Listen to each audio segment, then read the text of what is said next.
छिपे। उन शहादत के शेरे गुलों की कसम जो वतन के लिए ही कफन में छिपे। जल की इनकलाब के रक्त ज्वाला में जो राख बनकर मही के दफन में छिपे। उनको लाखों नमन लेखनी कर रही क्रांति को कर नमन जो चमन में छिपे।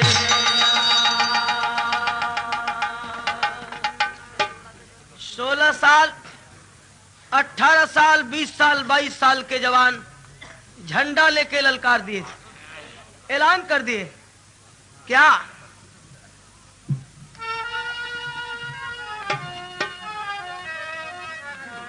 है, अरे गंगा लहू की बहा दो वीरों, कर दो यवनी अंबर लाल, क्रांति की जल गई मसाल।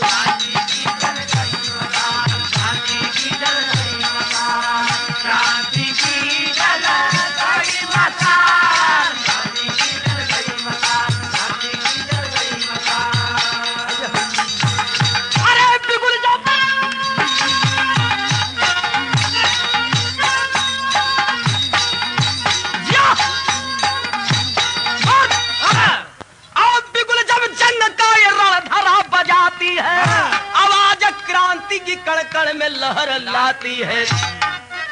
देश के कोने कोने जुल्म की धधकी आगी, क्रांति की ज्वाला में जलने को कूदे है बागी। खास मदरास में बम कांड हुआ भारी है, 25 बागियों की हुई गिरफ्तारी है। कितने को काला पानी करते जुल्म जागा है, खड़े चौराहे पर कितने को गोली दागा है। साथ के फांसी के फंदे ऊपर झुला दिया, खबर पेपर में ये गवर्नर तब छपवा दिया।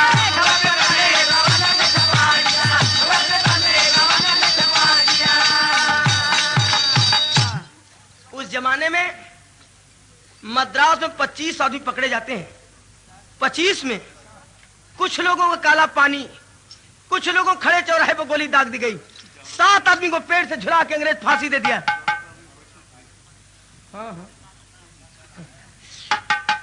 और पेपर में छपवा दिया कि मद्रास में क्रांति ठंडी पड़ गई, यहाँ के क्रांतिकारी सब ठप पड़ गए।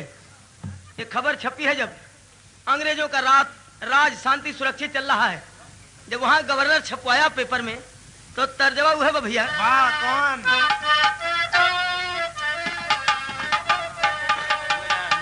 वाह वाह है कि ये गोटेदार लहंगा निकलूं जब डाल के, गोटेदार लहंगा निकलूं जब डाल के, गोटेदार लहंगा निकलूं जब डाल के, ये गोटेदार लहंगा निकलूं जब डोल के, छुरियां चुर जोए मेरी मतोली चाल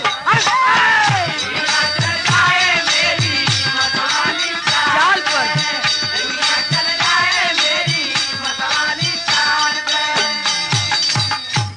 वाह भाई वाह। बुल्लू भैया कलन की देखा हो, बिजली बादल से बिजली निकलल तो गिरल कहाँ? ए बात जिन भरा में खाली गाना भरा, बात भरबा जहाँ बजे बल से निकली बिजली टूटी गुलाब में, बादल से निकली बिजली टूटी गुलाब में, बादल से निकली बिजली टूटी गुलाब में, बादल से निकली बिजली टूटी गुलाब में, दर दर फैली है चर्चा पूरे पंजाब में, दर दर फैली है चर्चा पूरे पंजाब में, दर दर फैली है चर्चा पूरे पंजाब में। पंजाब तक खबर गई। वहां का मशहूर क्रांतिकारी हजारा सिंह कहलन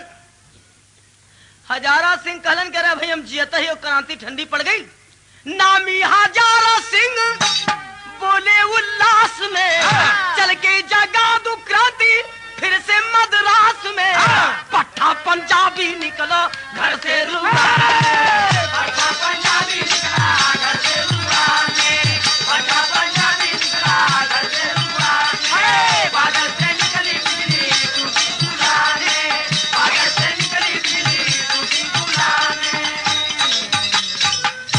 भैया बात आ गई सामने कि हजारा सिंह कलन के चल के मद्रास में फिर से क्रांति जगा दे और तैयारी करके घर से जब चले लगलन है उनकर दुल्हन नहीं रहन।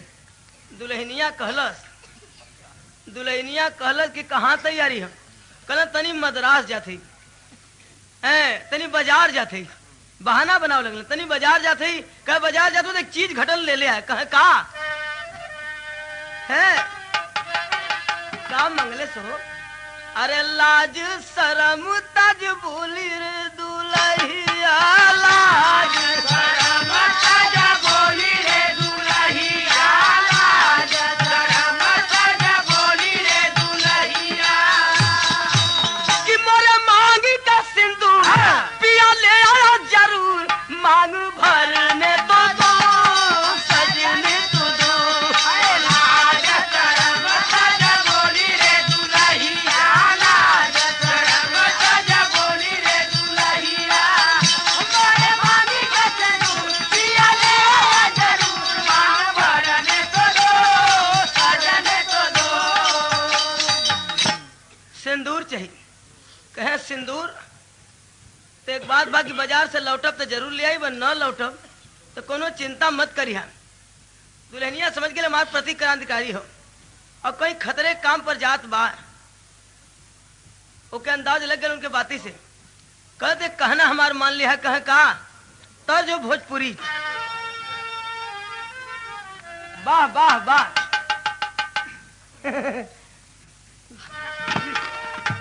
तर्ज है बा कि बहे पुरवैया पवनवा झकरे झू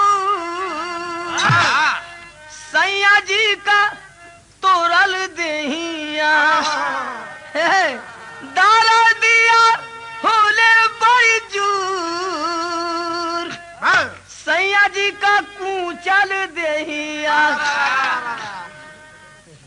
जे बड़ बने कुछ बड़कपन भी करे समाज में कम से कम जे बड़ बने तो बड़कपन को बतियो भी करे। अरे माला बदे मार हो हम मान लेते बेजाय अपने चेला का उनकी माला बहुत बेजा टूटल जाने अरे टूको टूको होला हो करे जावा कहत बा सनेहिया के टूटल जाले डोर। एक बात याद कहला कहे का कि जीवन में घाटा एक बेर लग जाई बीतल बसंत फिर नहीं आई बीतल बसंत फिर नहीं आई बीतल बसंत फिर नहीं आई। अरे समैया बड़ी हो कठोर टूक टूक होला हो करे जावा। समैया बड़ी है कठोर कहलन कि समय से खेती और समय से पहलवानी और समय से पति पत्नी के मिलन के एक समय होला। कौनो भी काम समय से होला तो बढ़िया लगला कुछ समय हो जाला तो होला तो जरूर लेकिन बेमजा हो जाला। खेती बेसमय का हो जाए तो वो बेमजा। और ए भैया जब पहलवानी बचपन से चले ले जब और अपने समय पर आवले तो कर सही रूप खिल के आवाला। हाँ अब हम चली पहलवानी करब कौन पहलवानी करब कौन तरक्की करब का बढ़ब का मोटा चिकन आज अब पैसा गल गोलिया जी लेकिन अब लड़ नहीं पाई अब का पहलवानी हमारे कौन काम दे। तो यही बात समय से होना चाहिए। स्त्री कहती है कि कोनो काम समय से होला तब बढ़िया होला। कहना कि ये समय तू अपने समय में हम अपने समय में कहा कि आखिर हमारा तो समय का अलग बात। कहा कि हाँ सुन लो गौर से तू अपने सिंदूर के चक्कर में पड़ी है मैं मिट्टी के चक्कर में हूँ। इस मिट्टी में जन्म लेने के नाते इस मिट्टी का कर्ज है अपने ऊपर वो कर्ज उतारने के लिए हमें मद्रास जाना होगा। मैं तुमसे बहाना कर रहा था। कहते हैं कि बाजार नहीं बलिवेदी के बाजार नहीं बलिवेदी के पहराव पर हमको जाना है। अरे विप्लव के इस महायज्ञ में आहुति शीश चढ़ाना है। इस कर्मयोग की झोली में सामान भोग का धरती हो आजादी के दीवाने को जुल्फों में कैद क्यों करती हो। हमें जाना ही होगा। कहते हैं जाइए वादा रहा लेकिन लौटिएगा तो सिंदूर लेके आइएगा। ये वादा है। सिंदूर की कीमत गाने का शीर्षक ही है सिंदूर की कीमत। चल देते हैं लेकिन कैसे हो। वीर बाका बरागी बागी बनाना वीर बागा बरागी बागी बनाना वीर बागा बरागी बागी बनाना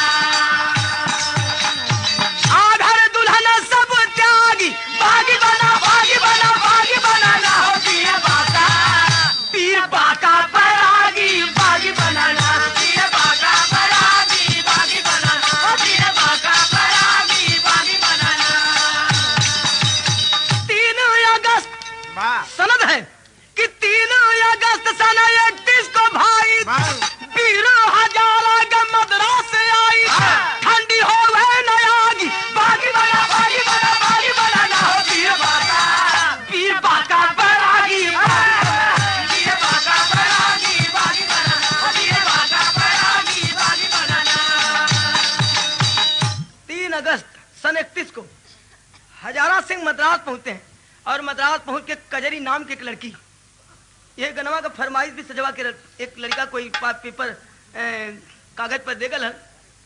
संजू रानी के खानदान की लड़की थी, वो क्रांतिकारियों की मदद करती थी छुप के। रात्रि के बेला मुंशी के पास हजारा सिंह पहुंचते हैं, पूछते हैं कि लड़की सुना हूं मद्रास में क्रांति ठंडी पड़ गई।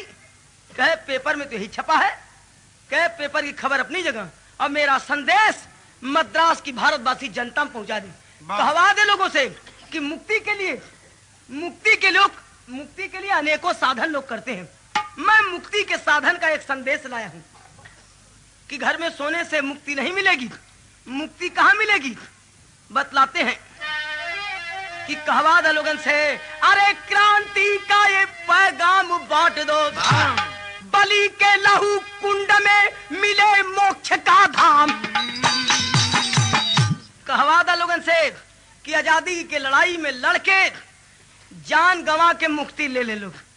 घर में सुध के मुक्ति न मिली, मरना तो है ही है, तो गुलाम देश में सो करके मरेंगे, लड़ के मरेंगे। कहते हैं कि पर्चा बंटवा दो रातों रात, आ गई सुहानी बेला है, आजादी के सरदारों का लग गया स्वर्ग में मेला है। सौभाग्य से अपने वतन पर जो एक बार पुरुष मर जाता है, एक बार, बार बार नहीं, एक ही बार के मरने में कितना फायदा है। सौभाग्य से अपने वतन पर जो एक बार पुरुष मर जाता है, वह वीर अमर हो जाता है, 7 पुस्त तर जाता है। अपने तो तरी जी हैं, 7 पुस्त और तर जी हैं, अपने तो अमर हो जी हैं। एक बात याद है, वो गवर्नर के भी कहवा दा, जवन छपौले की क्रांति ठंडी पड़ गई, ओके कहवा दा एक पत्र गवर्नर को दे दो कि कुछ लाल महीने खोया था, अरे भारत की क्रांति मरी नहीं, एक सिंह फकत बस सोया था। जुग जुग से धरती के खातिर क्रांति पर बलियां चढ़ती है, हजारों हजारा मिट जाए पर क्रांति कभी न मरती है। कहवा दा मम्मा से क्रांति ठंडी नहीं गरम। कजरी कलत के भैया तोरा ऐसा भाई का जरूरत रहल, लेकिन कैसे हो? हाय हाय हाय हाय रे, अरे साची कहूं तोरे बोली पर जीवन होंगे हजारों निसार बिरना, होंगे हजारों निसार बिरना, होंगे हजारों निसार बिरना।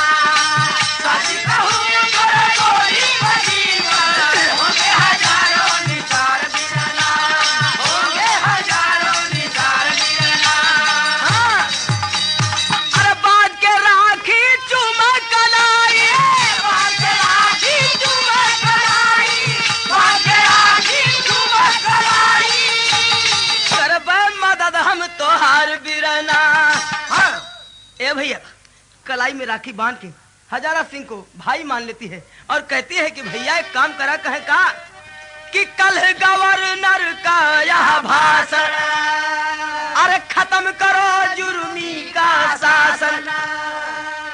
कल की सुबह रंग दो लोहू से, कल की सुबह रंग दो लोहू से, कल की सुबह रंग दो लोहू से। बोलिन का होई बवछार बिरना, बोलिन का होई बवछार बिरना, बोलिन का होई बवछार बिरना। ए भैया, कल की सुबह रंग दो लोहू से, सवेरे सवेरे गवर्नर का भाषण होने वाला है सामने पार्क में। एक काम कीजिए, कल ही बता दिया जाए कि क्रांति ठंडी है कि गर्म। सवेरे इंतजाम भैल गवर्नर के भाषण के। यार हजारा सिंह राइफल ले लेते हैं, कजरी बारूद का झोला ले लेती है, दोनों गेट के ठीक सामने एक छत पर बैठ जाते हैं और इंतजार करें गवर्नर के आने का। लेकिन तनी बढ़ जाओ, आए हैं अरे सिंगा सिंगारी भाई बहन की टोली, बोली जिंदाबाद, अरे आज चलेगी दुश्मन ऊपर गोली, बोली जिंदाबाद, आज चलेगी दुश्मन ऊपर गोली, बोली जिंदाबाद, आज चलेगी दुश्मन ऊपर गोली, बोली जिंदाबाद, आज चलेगी दुश्मन ऊपर गोली, बोली जिंदाबाद, आज चलेगी दुश्मन ऊपर गोली, बोली जिंदाबाद, आज चलेगी दुश्मन ऊपर गोली, बोली कर सीताराम की गवर्नर निकला बग्गी बाहर हो, छत के ऊपर छिप के बैठा नामी वीर दिलावर हो। जब गवर्नर आया बग्गी से एक पैर निकाला उतरने के लिए, तब तक से कजरी आवाज दी भैया यही है वो। अरे दिखला दो गीदड़ को, क्रांति दिल खोली बोली जिंदाबाद, अब बारूदों से भर देंगे हम झोली बोली।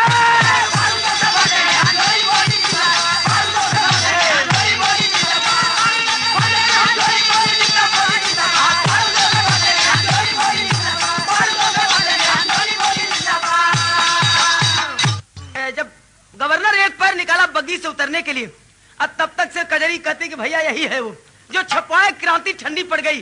अरे तब तो होता है क्या, अरे शिकार निकला रंग मंच से, दे निकला रंग मंच से, होकर बग्गी से सवार अगल बगल से 16 सिपाही, छत पर बैठा वीर दुधार की आदत आदन साथ भारी, बोली गई कलेजे पार बग्गी से गिर गया गवर्नर, बग्गी से गिर गया गवर्नर, बग्गी से गिर गया गवर्नर, बग्गी से गिर गया गवर्नर। सदा के राइफल मम्मा का एक गोड़ निकलने उतरे बदे के दोनों गोड़ ऊपर हो गए, मुहवा माटी में धुना गए। तब तक कजरी आवाज देती कि भैया एक काम करा, कहे का, अरे कजरी कहे तब हजारा से बचनिया, हो जा तू बिराना यहाँ से अब फरार।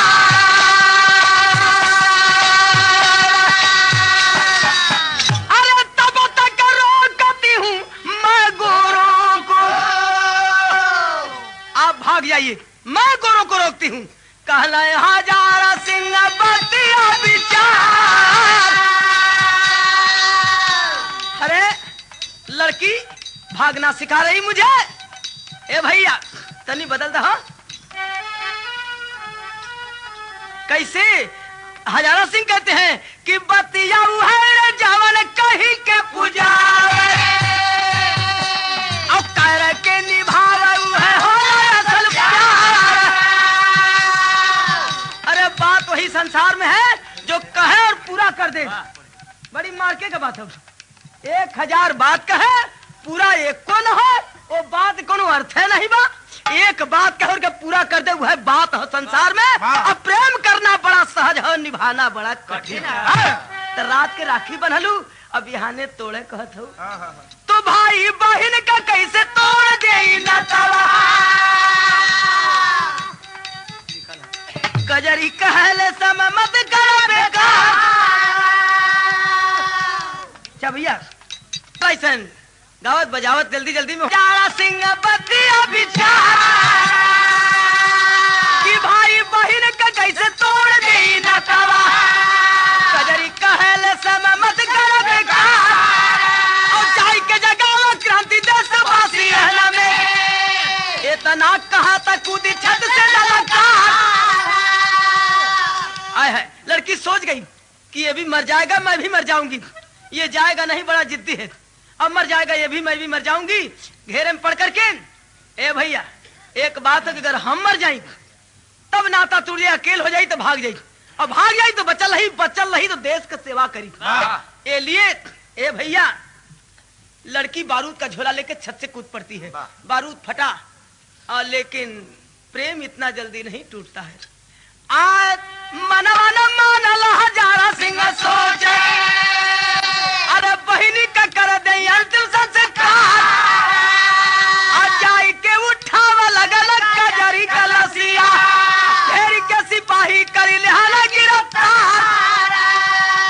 जाके कजरी का लाश उठावे लगल कि जो बहन राखी बांध के रात्रि में भाई बनाई, और सुबह होते ही आज उसका प्राणांत हो रहा है, तो कम से कम ये राखी की कीमत इतना चुका दूं कि इसका अंतिम संस्कार कर दूंगा। जो लाश उठावे लगन है सिपाही घेरलन चारों तरफ से, और जब पकड़ गिलन मुकदमा चलल। मुकदमे के दौरान नतीजा का निकल, गवर्नर के मारे वाले के छोटी मोटी सजा ना, अरे चले मुकदमा हुक्म भइला फांसी के।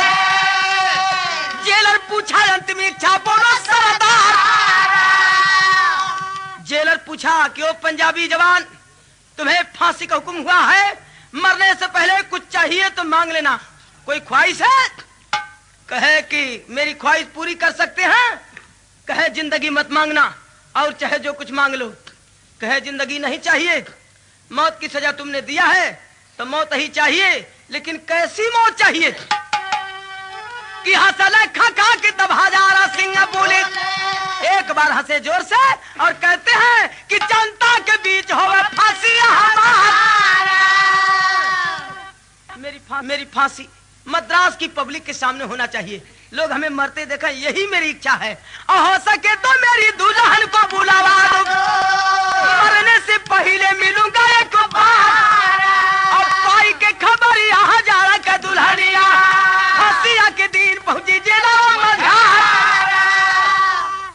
हजारा सिंह की दुल्हन फांसी के दिन मद्रास जेल पहुंचती है। सामना भैल कहलन के प्रिय माफ कर देना मुझे।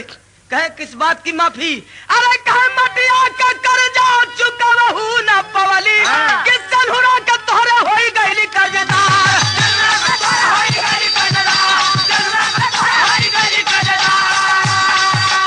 अरे चला था मिट्टी का कर्ज चुकाने, वो भी पूरा न हुआ कि तेरे सिंदूर का कर्ज हो गया। वादा किया था कि लौटूंगा तो लेकर आऊंगा, लेकिन अब तो लौटने का सवाल नहीं और दूर जा रहा हूँ।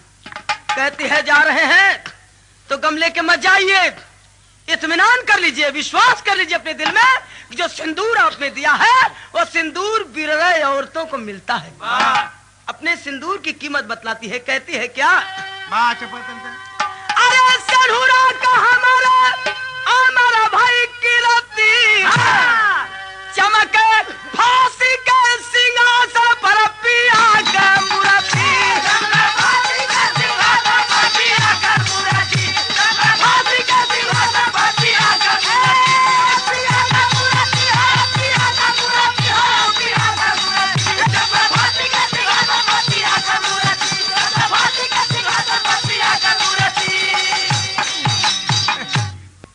अरे बेटा वह धन हरे ममता का पीर हो, नारी वह धन जेकर सजना बबीर हो। अरे जल में जहाँ धन बा वहाँ का धरती, चमका फांसी के सिंहासन पर पिया के मूर्ति। बेटवा वह धन्य जो अपने मतारी के दुख है, स्त्री वही धन्य हो जेकर पति वीर हो, और धरती वही धन्य हो जहाँ तोहरे सन सपूत जन्मरन। अरे लाई हूँ सौगात पिया रंग के केसरिया, चलती की बेरी एक बेर बांधला पगरिया। स्वर्ग के द्वार पर करब आरती, चमके फांसी के सिंहासन पर पिया का मूर्ति। याद रहे केसरिया रंग के ले गई थी, एक बार अपने सिर पर सजा के पंजाबी मर्द और भारतवासी जवान की तरफ फांसी के फंदे तक जाइए। अरे सिर पर केसरिया पगड़िया बधाई के हंसते हंसते चढ़ गई ना फांसी आप बजाए के। अरे धन्य ऐसे वीर का वीरांगना सती, चमके फांसी के सिंहासन पर